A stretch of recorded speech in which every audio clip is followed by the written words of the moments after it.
Thank you, Lynn Rosser, for those enchanting sounds and tones from the bowls. It's in lieu of our prelude, and I won't do our sounding bowl today because that would just take too much away from that. Welcome, friends gathered in the sanctuary, on Zoom, and later on our YouTube channel. It's good to be together today. Welcome to the Unitarian Universalist Fellowship of Franklin, to the Smoky Mountains of western North Carolina and northeast Georgia, and the ancestral land of the Cherokee. We are a lay-led congregation of progressive minds and caring connections. My name is Jude Lowry, and I am pleased to be your service leader this morning. Special welcome to those visiting with us today for the first time or returning after a long while. Your presence enriches our gathering, and we're eager to get to know you better. Later in the service, you'll have an opportunity to introduce yourself, should you wish to do so. I invite everyone now to rise if you are able, in body or spirit, or sit with us if you are not able. And let us take a moment to greet each other, those in the sanctuary and those on Zoom. So rise, please, if you are able or wish to. Say hello to your neighbor. And then this camera over the door is where our Zoom friends see us. They're affectionately known as the Zoomies, and we are the Roomies here in the sanctuary. So give them a wave. This simple act of connection reminds us that despite the distance, we're all part of a loving community. We're going to have Spirit of Life, so that's a hymn that we just love, and we're going to do the sign language to it. If you're new, then just watch along and see if you can pick it up.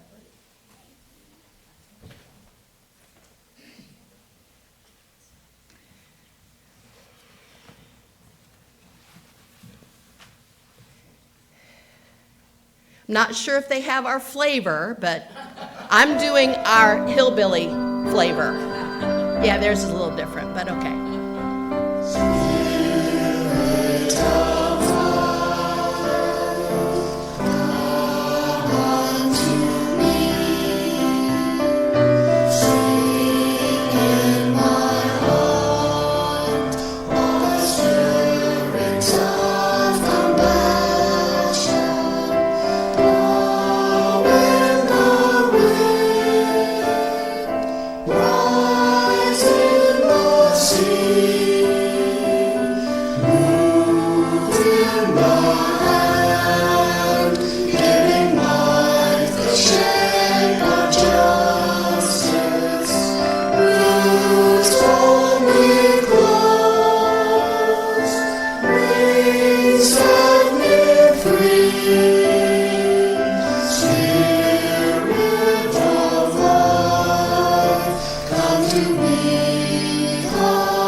Yes, who knew there were different dialects?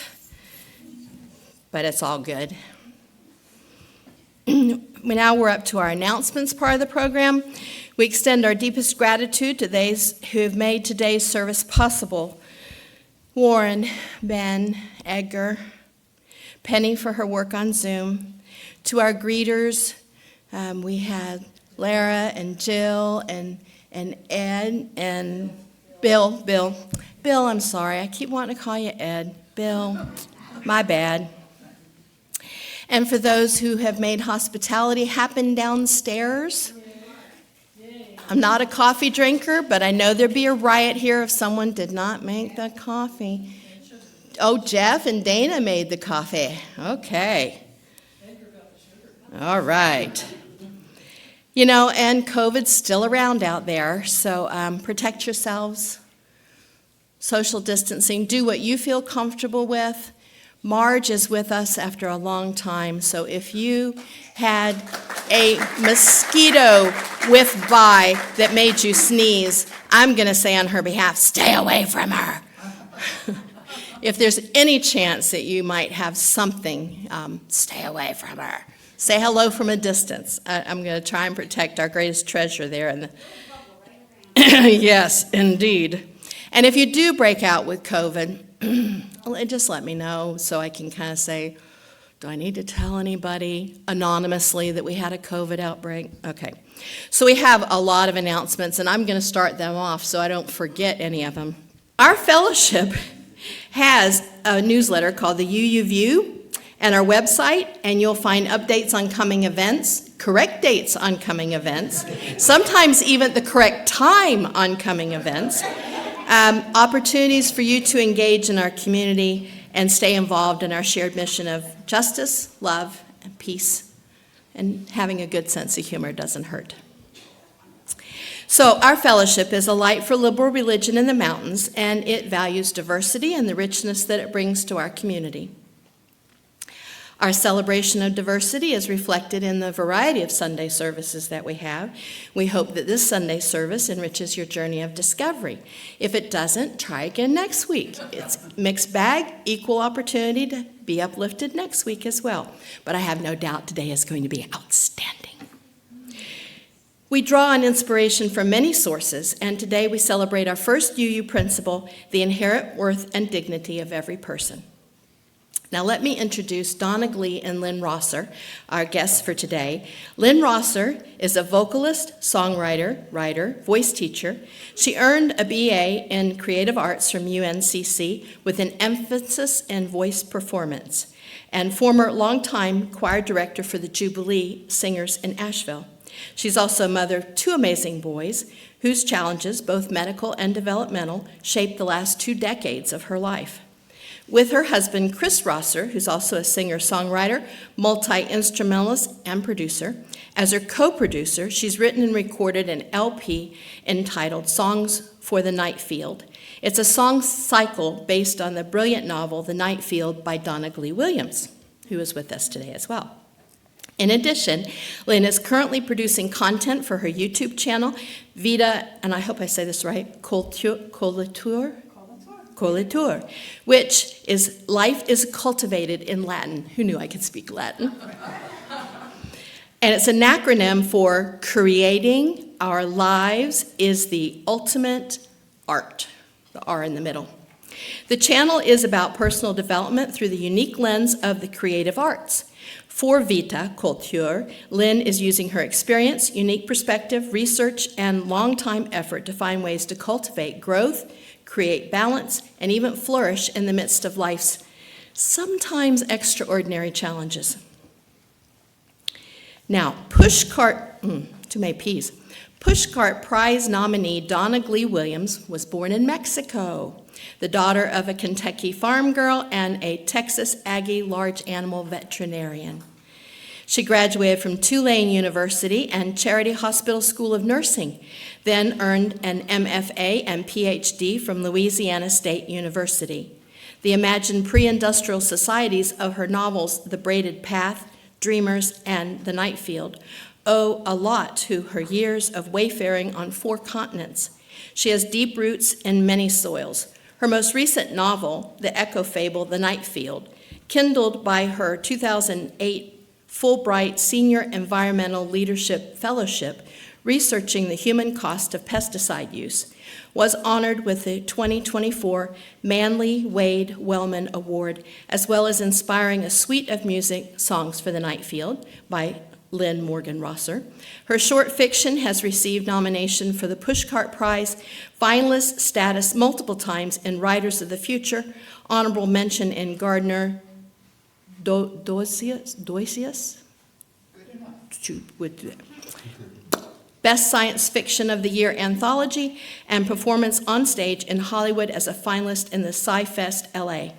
Her poetry has appeared in a number of magazines and anthologies, too boring to list, they tell me. I would never say that.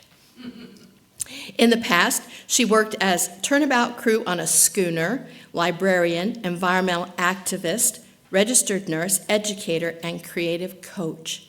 These days, she mostly walks in the woods, writes, and leads dream groups in her little cabin on Balsam Gap. I'm going to do the chalice lighting, and then I'm going to turn it over for opening words by Donna Glee, followed by a song by Lynn Rosser, and then move right into their presentation from there. So, our chalice lighting. At times, our own light flickers and may go out. It is rekindled by a spark from another person. Each of us has cause to think with deep gratitude of those who have lighted the flame within us. So says Albert Schweitzer.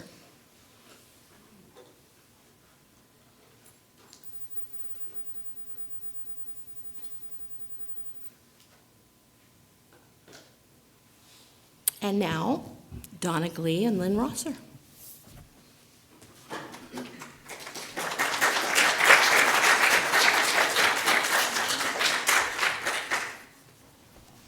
For our opening words, we're going to hear the poem, The Low Road, by Marge Piercy. What can they do to you? Whatever they want. They can set you up, they can bust you, they can break your fingers, they can burn your brain with electricity, blur you with drugs till you can't walk, can't remember. They can take your child, wall up your lover. They can do anything you can't stop them from doing. How can you stop them? Alone, you can fight. You can refuse. You can take what revenge you can, but they roll over you. But two people fighting back to back can cut through a mob. A snake dancing file can break a cordon. An army can meet an army. Two people can keep each other sane, can give support, conviction, love, massage, hope, sex. Three people are a delegation, a committee, a wedge. With four, you can play bridge and start an organization. With six, you can rent a whole house, eat pie for dinner with no seconds, and hold a fundraising party. A dozen make a demonstration. 100 fill a hall. 1,000 have solidarity and your own newsletter. 10,000 power and your own paper. 100,000 your own media. 10 million your own country. It goes on one at a time. It starts when you care to act. It starts when you do it again after they said no. It starts when you say we, and you know who you mean. And each day you mean one more.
Good morning. Thank you for joining us this beautiful, cool first day morning. When we got up to come here this morning, Lynn said, "Fall fell fast," alliterating all the way. And so we're here. The last time Lynn and I stepped into this lovely sanctuary, I might have mentioned that I'd written a book called The Night Field. We're back today to tell you some more of that story. It was sometime around 2012 that I first got tapped on the shoulder by the ghost of this young girl born into a sort of forest utopia. Catastrophe fell on her people in the form of the downstream effects of toxic agriculture. And in the book, she has to fight her way back to the source to fix the problem. Now, this felt like pretty familiar ground to me. I am a fantasy writer, after all. I've venerated the hero's journey ever since I first read Joseph Campbell way back in my early 20s. I can spot a hero's journey a mile away on a foggy day. I knew where this was going. Like all Campbell-style heroes, my main character, Pinboy, would hear the call to adventure. She would resist that call for a while, but eventually commit herself to the quest. On that quest, she would be tested, but she would win through, finding tools and helpers along the way. And finally, circle back in triumph, bringing her people the long-sought good thing. In Pinboy's case, the boon of environmental healing. As Campbell tells it, the hero always brings back the boon to the people, right? The journey is always drawn as a circle, always with a going forth and always a coming back with the good stuff.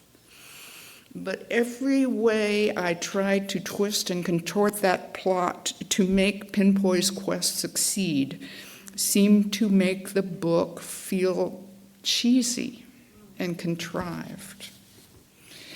Years of writing went by, pages piled up, hundreds of pages.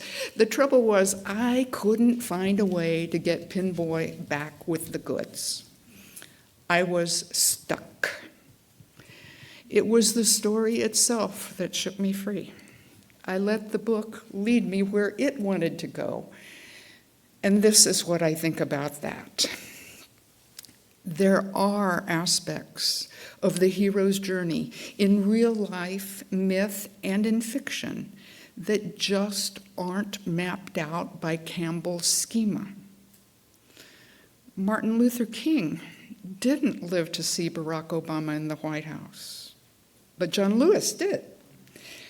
Moses didn't get to lead his people into the promised land, but Joshua did. Frodo didn't get to live out his final years in a healed and peaceful Shire, but Sam did.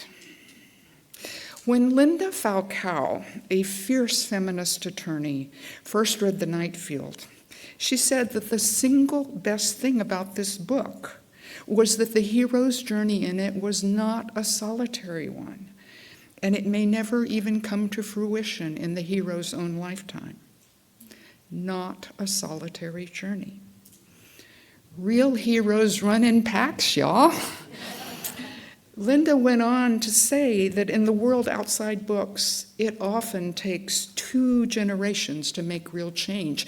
First, you need an idealist naive enough, crazy enough to believe that change can happen.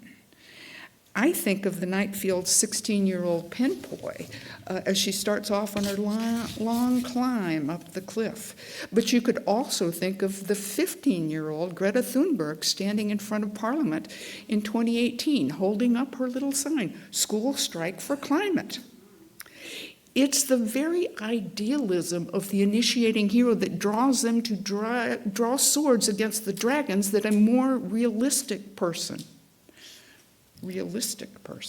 wouldn't dream of tackling.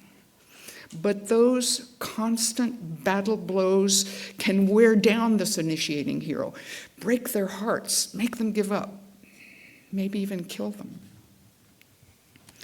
But the story doesn't end there. A second person comes along, someone who in the past has more or less gone along with the dragons. Think of Chief in Ken Kesey's One Flew Over the Cuckoo's Nest. Silent, passive Chief is inspired by McMurphy's efforts to escape the asylum. Stage 2 heroes are fired up by the courage, creativity, and hope of Stage 1 heroes to act in ways they never would have dared to try before. McMurphy never does win his freedom from the mental hospital, but Chief does. And actually, not having even tried before may be the Stage 2 hero's superpower, because they haven't yet been ground down by struggle. Their hearts are undamaged enough to pick up the quest and carry it forward for the next lap.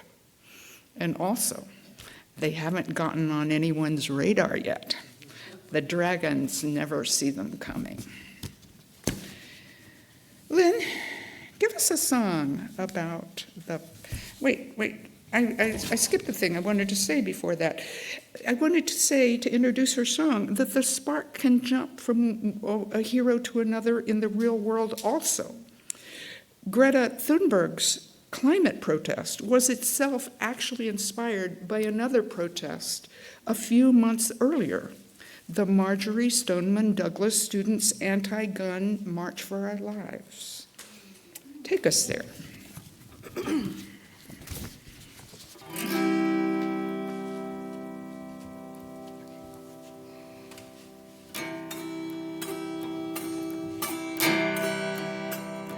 There's a man by my side walking.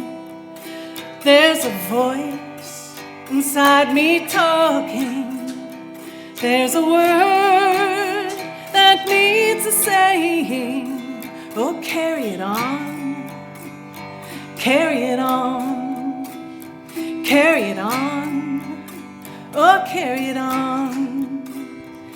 Now that you've heard that chorus, I'd like all of you here that feel so inclined, and all the Zoomies out there who also would like to join in, to sing along on that chorus, and we can carry this song along together.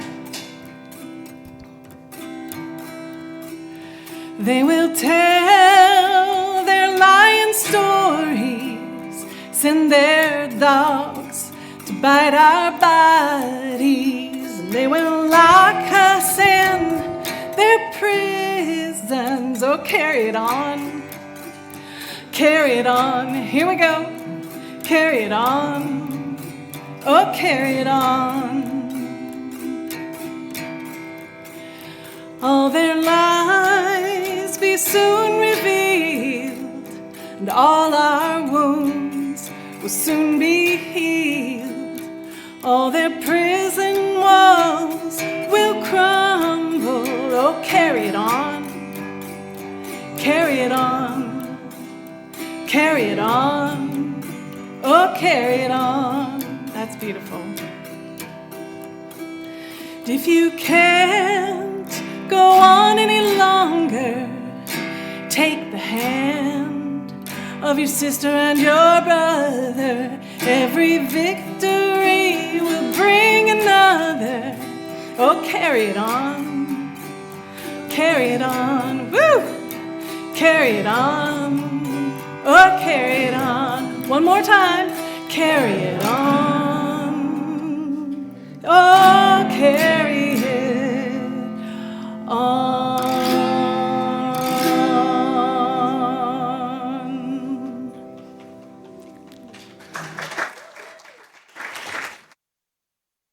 Thank you, Lynn. Yeah. That fiery feminist reader of mine went on to tell me that highlighting how a quest is shared between heroes, like my pinboy and her best friend Laka, also honors the real experience of women whose lives and work, whether from nature or nurture, lean towards collaboration. The vision of the solitary hero's journey is a dangerous ideal, not just because it disrespects the lived experience of women, but also because it perpetuates the lie that the true hero always goes it alone and gets it all done by himself. It misrepresents how real change happens in the real world. And while we're talking about the lived experience of women, here's another little detail that Campbell's roadmap ignores. The simple fact that when someone takes off on a hero's journey, someone also stays home. Ancient texts and traditional music bear witness to this hero's staying, filled as they are with the laments of heartbroken women across millennia doomed to remain behind when the journeying hero dashes off on his adventures.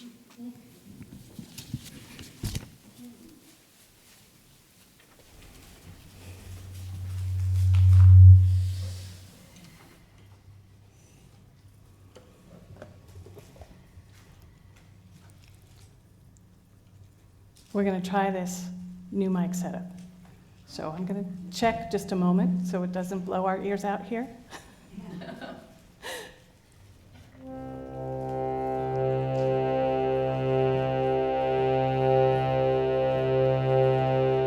As time draws near, my dearest dear, when you and I must part,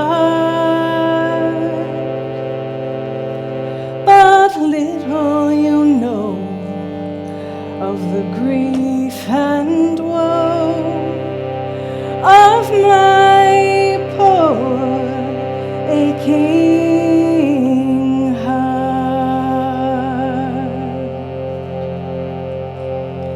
Each night I suffer for your sake. You're the one I love so dear.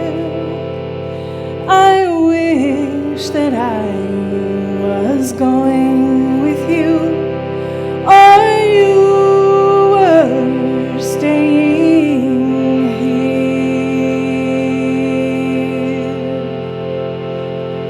I wish my breast was made of glass, wherein you might behold.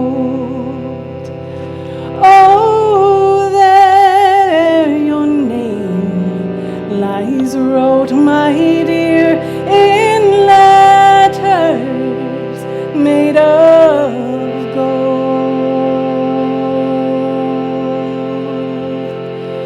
Oh, there your name lies wrote, my dear. Believe me when I say you are the one I love the best until my dying day.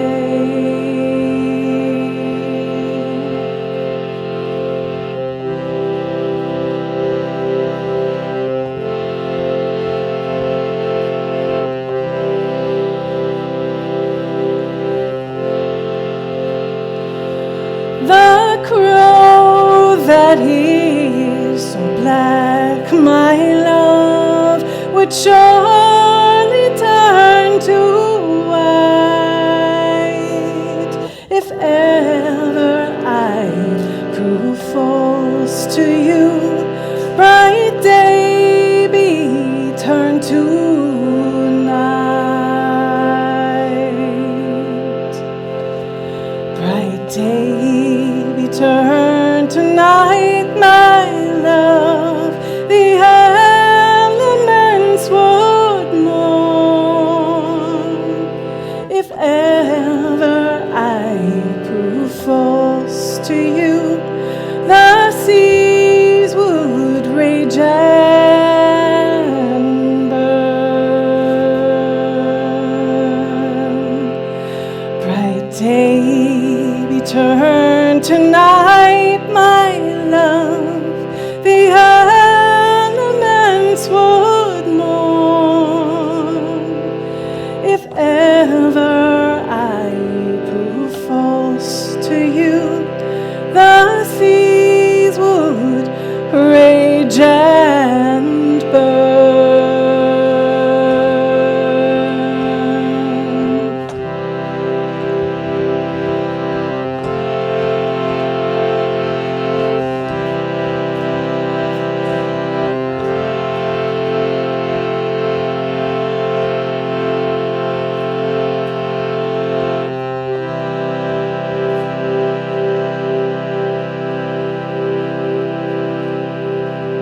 idea of the hero's staying first came to me through Charles Fraser's novel Cold Mountain, which gorgeously twined together two stories, one of the hero that goes off to war and the other of the hero that sits tight, defends the land, and keeps the home fires burning. But the idea is actually much older than Cold Mountain. Think, for example, of Ulysses going off to fight the Trojans, leaving behind his beloved wife Penelope to fend off the grubby thugs who want to take over while he's gone. They're both heroes, both of them, each in their way. In life, myth, and music, the one who stays home has usually been a mother, sister, lover, or wife. For example, think of all the women left on shore by mates who sailed the seas, women left behind to pace the widow's walk alone.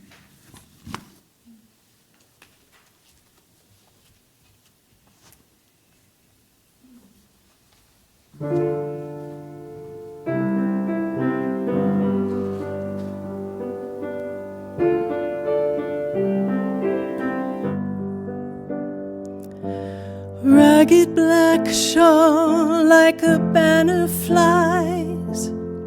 Her heart still clings to him, stubborn and wild. On the widow's walk, she rides the wind and scans the dark horizon. Oh, where are you gone? In the sea do you sleep? Have you favored another and left me to weep? Your baby's all grown, never knowing.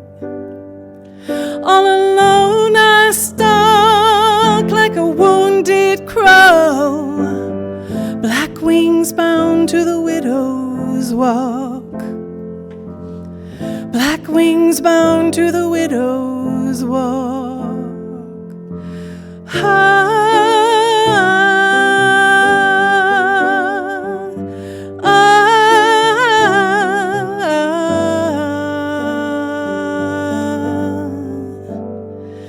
Every sail her glass spies coming in. A chill of hope blooms for a moment, then ends. 10,000 dreams died over the waves, and still you can hear her say, oh, where are you gone? In the sea do you sleep? Have you favored another and left me to weep? Your baby's all grown, never knowing.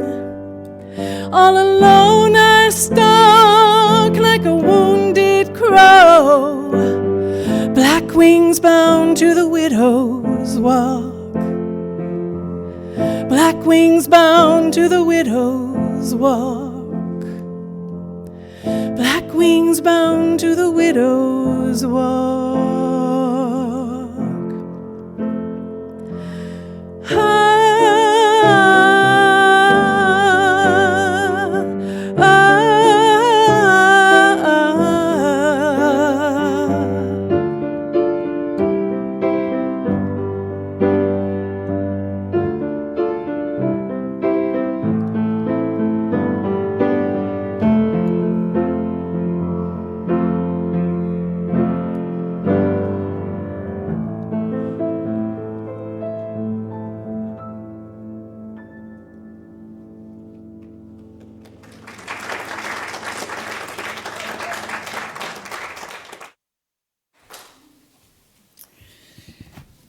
The Night Field was too big a story to be carried by just one hero.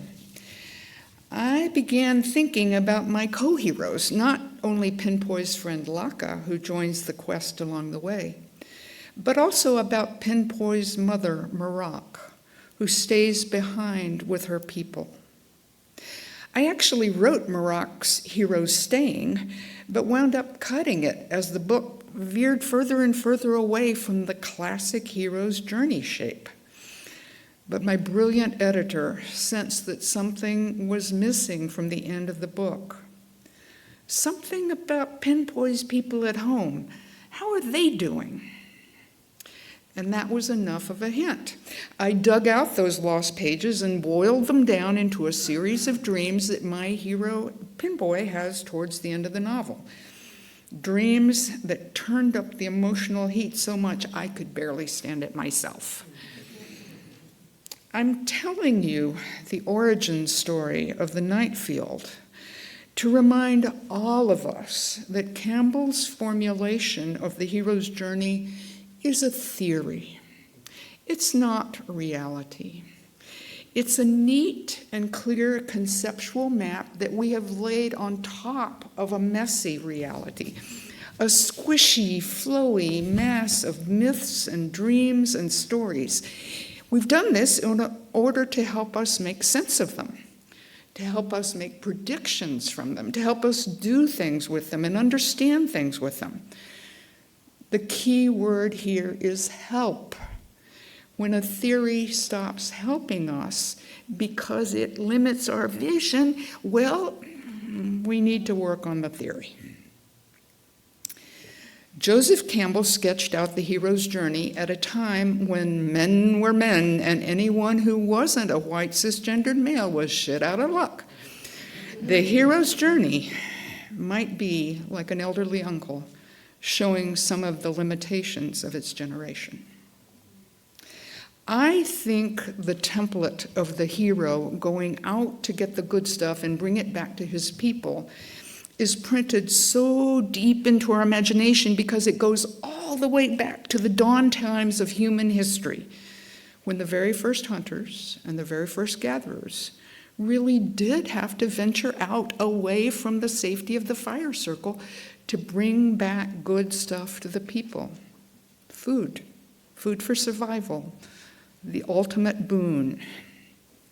But that very same imprinting powered the first stages of colonialism too, when the guys with the guns, germs, and steel ventured away from the safety of their fire circles and braved strange new worlds. They faced dangers and ordeals to bring home the good stuff to their people.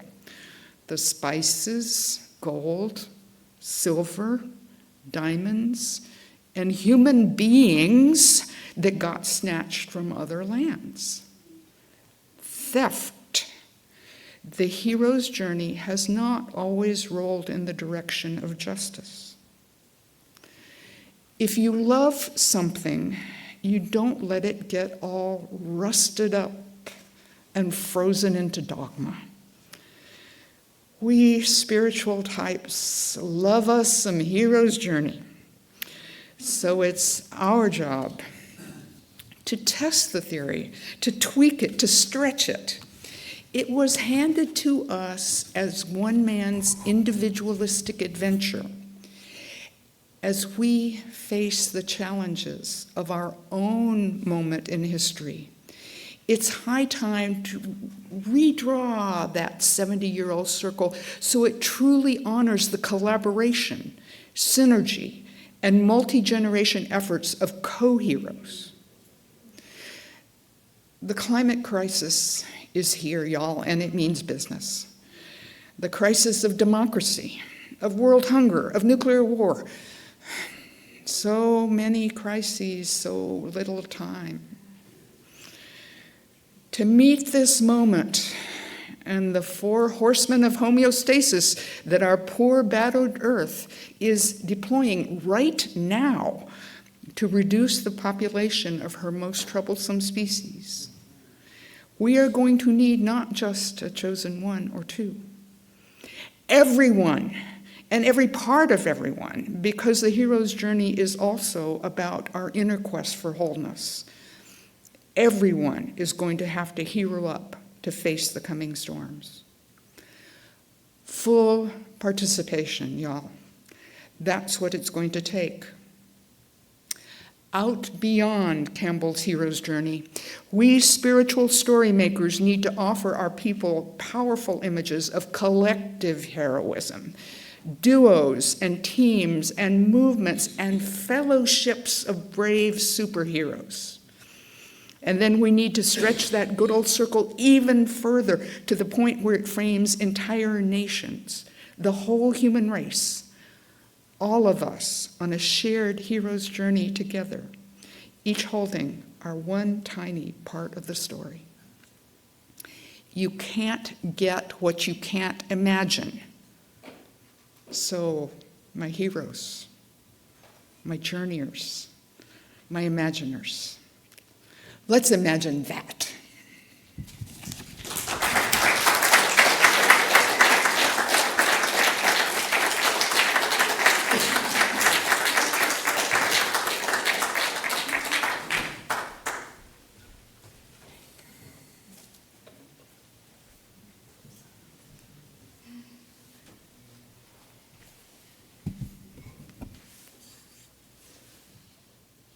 Do not start a system update now. What kind of question is that? Guys, thank you so much for sharing your gifts with us today. A delight to have you here. As we prepare for a moment of silence, I invite you to turn inward and reflect on the themes that we've presented here today. It's a sacred space where we can meditate, pray, or simply be in the present, quiet company of one another. Consider the changes you're experiencing in your own life, the challenges, the growth, the new paths unfolding before you, your chance to be a hero in your own sphere of influence. Use this time to center yourself, to honor the journey that you are on, and to hold the space for the transformations yet to come. Let this silence be a moment of stillness in the midst of change, a time to connect with your inner wisdom and collective strength of this community. I'll bring you back with the sound of the chime.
Let's take a moment to reflect on all that we have to be grateful for.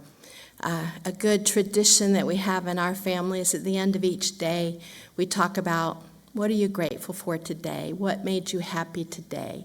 What was the good things that happened today? Thank you for choosing to make a difference through your presence here today. Of all the things that you might do on such a beautiful Sunday morning, we're glad that you're here with us. And we thank you for your donations of time, talent, and the financial contributions to the fellowship.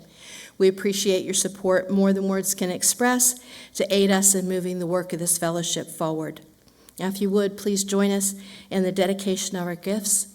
Gifts given in love and hope continue a cycle of love and hope. May it be so. Thank you for your support. All financial gifts are able to be donated to the sanctuary through a gift bowl at the back. There are also envelopes. If you forgot your checkbook, you can take an envelope home. You can make by mail or electronically through PayPal. We have a celebration jar here for special occasions, and we've got a basket downstairs for coffee hour donations.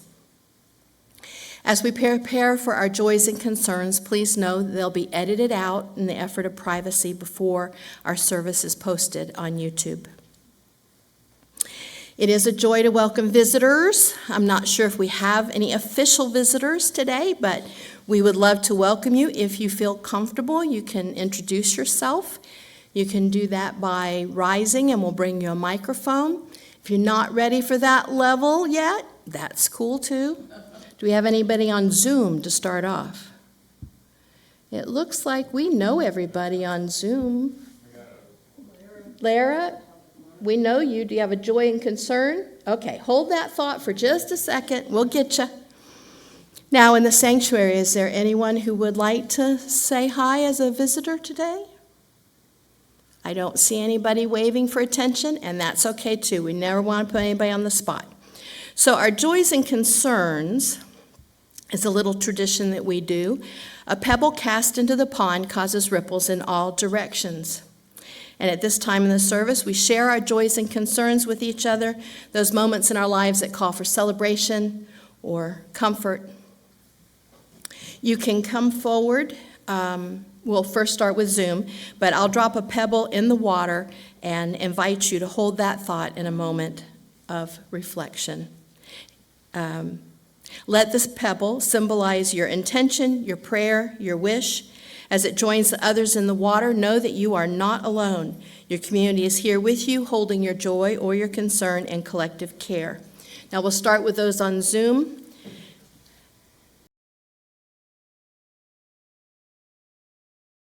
And while we squeeze that in out of order, I'm just a chaotic mess here today, a final pebble as we remember those who have spoken. They've been named, and hold in silence of our hearts their needs and their joys and their grief and concern.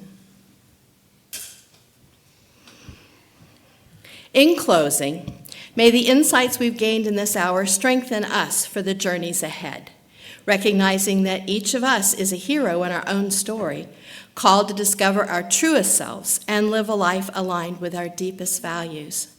Remember, you're not alone on this path. The Spirit of life is with you always, and our beloved community walks alongside you. Let us go forth, holding in our hearts the inherent worth and dignity of every person, striving for justice, equity, and compassion in all our relations. May we be open to the continuous revelation of truth and meaning, guided by reason and fueled by a spirit of generosity. As we leave this sacred place, may we carry the flame of peace and love within us, sharing the boon to our individual guests with a wider world. Continue, yes, yeah, here we go. Our individual quest with the wider world. Go now in peace, and may your journey be filled with courage, purpose, and the joy of being fully alive. So may it be. Amen. We're going to have a closing song, Legacy, by Lynn, and then we'll chalice extinguish. If Liam wanted to come up, he can do that. Not today, not today, not today.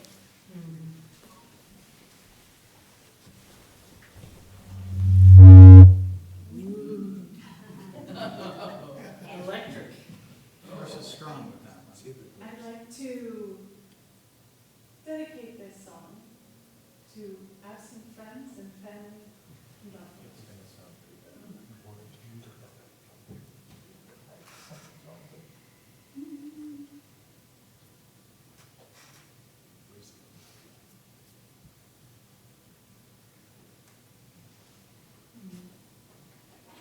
Un momento, por favor. Un momento.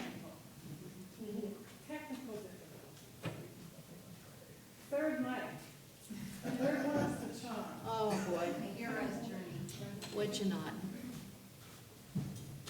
I'm not playing anything on this song.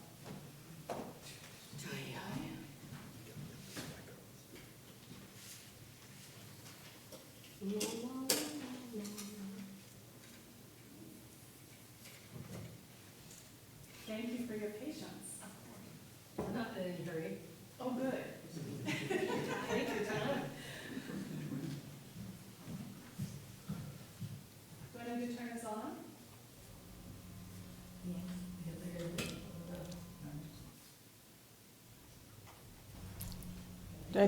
Yep. Okay, which mic is on? Both of them are. Should I just use one? Tell me what you'd like me to do. You sing, we'll take care of it. Okay.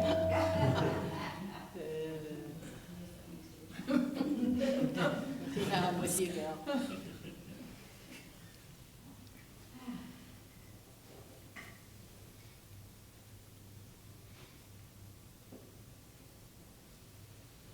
We can't hear you. The track. I'm waiting for a track. It's the one I'm not playing. There we go. Please boost that a little. You left me your feathers and your blade. You made me witness to everything you gave. Now I see a truth that has been hidden for so long. We could be forgiven for the broken thing we've become. I am the keeper of your story. I add my life to the journey, like a bridge that grows so slowly over the sea. I will carry you with me, carry you with me, carry you with me. And we are the flow like the water, and we fly on wisdom's wings, and we rise up, oh my people, carrying this legacy. Carry you with me, carry you with me, carry you with me.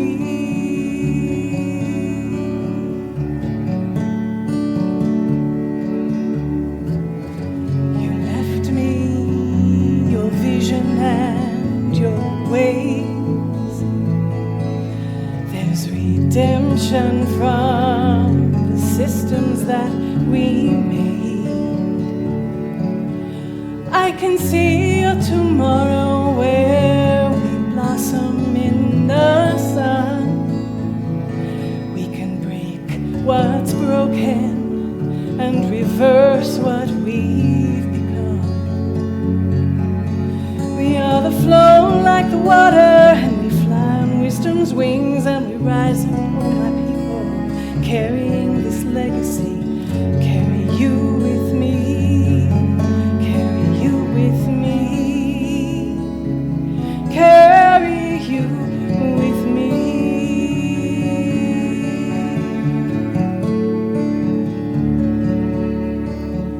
Some bridges take a generation, some bridges take 1,000 years, some bridges build a new nation, some bridges wipe away all our tears. Carry you with me, carry you with me, carry you with me, carry you with me, carry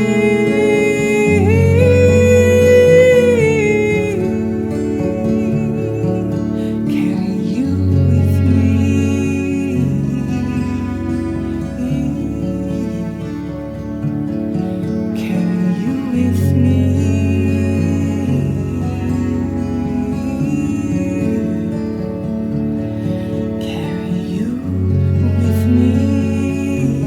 you with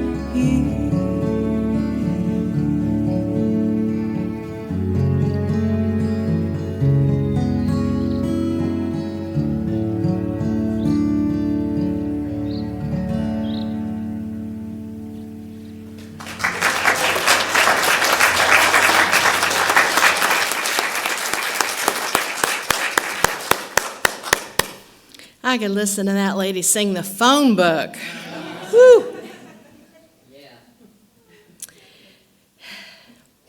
As flame to spirit, so spirit is to breath, and breath to song. Though we extinguish the flame in the sanctuary, may we tend it in our hearts until we meet again. By Becky Laurent.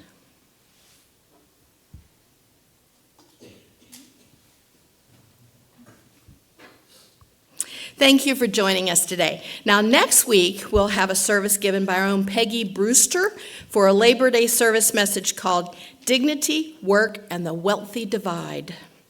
Following the service today, those on Zoom were invited to continue the conversation, and those in the sanctuary are invited down to Celebration Hall for refreshments.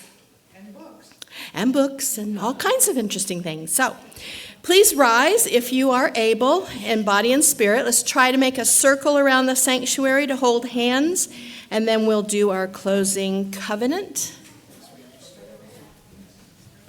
Yeah, stretch back there to include margins, so she doesn't have to get up. You want to stand or stay there? Stay there.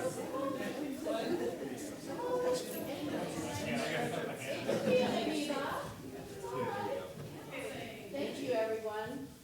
I like to see everyone almost. So let's start out once we get our circle fully formed. It's all. Love is the spirit of this fellowship, and community is its goal. This is our great covenant, to dwell together in peace, to seek the truth in love, and to help one another. So may it be. So we're going to turn while we're standing and wave goodbye to the Zoomies out there.